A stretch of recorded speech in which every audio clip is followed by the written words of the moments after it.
자, 오늘 말씀 보면요, 이 그리스도의 부활에 대해서 말하고 있는데요. 우리 인간은요, 누구나 다 죽습니다. 여기 혹시 우리 친구들 중에 목사님 저는 죽지 않아요, 불사신입니다 하는 친구 혹시 있나요? 난 죽지 않아 하는 친구 있어요? 없죠? 우리 모두 다 죽어요.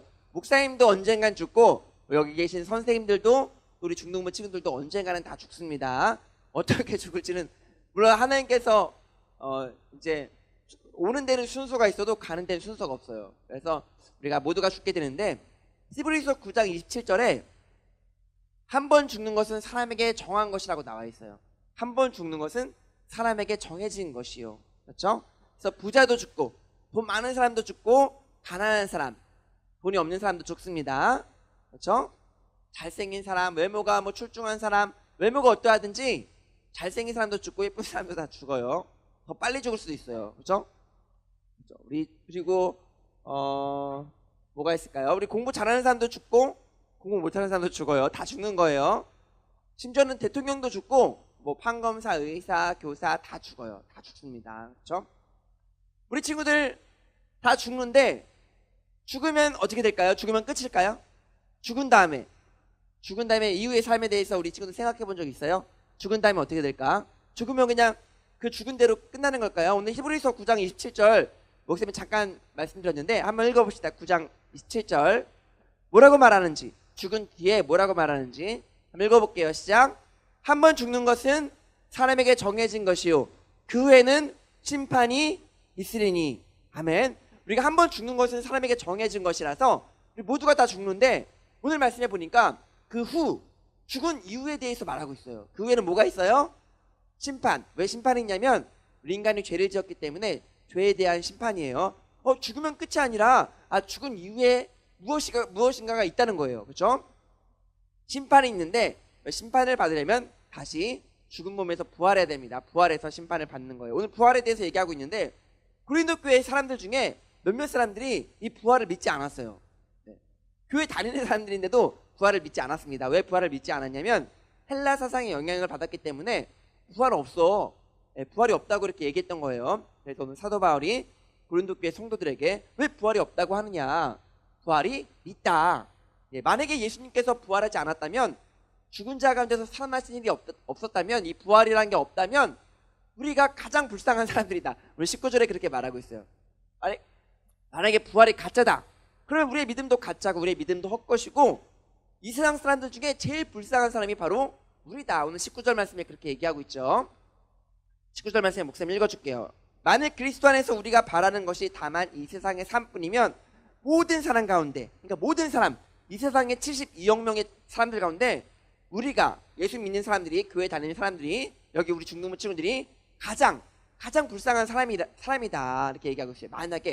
만약에 예수님이 부활하지 않았다면, 부활이 가짜라면, 그럼 우리가 가장 불쌍한 사람들이에요. 왜냐면 오늘 이 너무 좋은 날에 친구들과 놀러가고 PC방 가서 게임하는 친구들도 있고, 집에서 쉬는 친구들도 있고, 자는 친구들도 있고, 우리 아침부터 나와서 새벽부터 나와가지고 우리 이렇게 찬양하고 예배드리는 친구들 피곤하죠. 그래서 피곤한데 자고 싶은데 오늘도 여기 나와서 예배드리고 있잖아요. 얼마나 불쌍해. 그렇죠?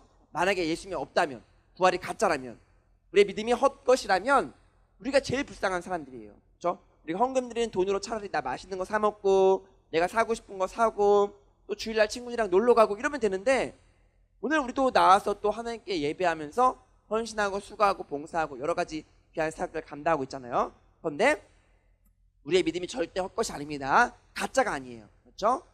우리가 오늘 17절 말씀 함께 읽어볼 텐데, 17절 말씀, 가장 만약에 그리스도의 부활이 가짜다, 우리의 믿음이 헛것이다, 그러면 가장 큰 문제가 되는 게 있어요. 오늘 17절 한번 읽어봅시다. 17절 말씀 읽어볼게요. 시작. 그리스도께서 다시 살아나신 일이 없으면 너희의 믿음도 헛되고 너희가 여전히 죄 가운데 있을 것이요. 네, 18절은 아닙니다. 17절. 그렇죠? 너희의 믿음도 헛되고 너희가 여전히 어디 가운데 있어요? 죄 가운데. 맞아요. 만약에 예수님의 부활이 없다면 우리의 죄 문제가 해결되지 않아요.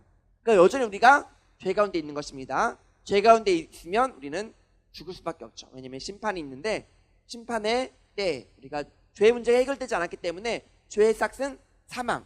우리가 지옥에 갈 수밖에 없는 거. 그런데 감사하게도 오늘 이제 20절 말씀 보면 그러나라로 시작하는 말씀 우리 마지막으로 한번 읽어보고 말씀 마치려고 하는데요. 20절 말씀 읽어봅시다. 20절 시작. 그러나 이제 그리스도께서 죽은 자 가운데서 다시 살아나사 잠자는 자들의 첫 열매가 되셨도다. 아멘. 여기 말씀하는 잠자는 자들은 누굴까요? 죽은 사람들 말하는 거죠. 우리가 죽음 말하는 거예요. 우리 피곤해갖고 잠자는 게 아닙니다. 잠자는 자들의 첫 열매가 되셨도다. 이게 중요한 거예요. 예수님께서 부활하셨는데 첫 열매, 부활의 첫 열매가 되셔서 우리도 부활할 수 있다는 소망 가운데 우리가 살아가고 있는 거예요. 우리도 죽으면 우리 중등부 친구들도 목사님도 여기 계신 선생님들도 언젠가는 죽게 되는데 죽으면 그게 끝이 아니라 예수님께서 부활하신 것을 통해서 우리도 부활의 소망을 가지고 살아가는 것입니다. 그래서 우리는요 죽음이 두렵지 않아요. 죽으면 우리가 부활하게 되고 하나님과 함께 영원히 천국에서 살게 될 것이기 때문에 오늘 주보 앞표지에 보면은 주보 앞표지에 이제 표지에 빈 무덤이 딱 나와 있어요. 빈 무덤. 예수님께서 무덤에 계시지 않고 살아나셔서 지금은 하나님의 보좌 우편에 앉아 계십니다. 그래서 우리가 이 기쁨의 소식을 전하면서 예수님께서 부활하셨다. 하나님을 찬양하고 주님의 이름을 높여드리면서 이 기쁜 소식을 우리 친구들에게 가족들에게 전하는 삶 살아야 될 줄 믿어요.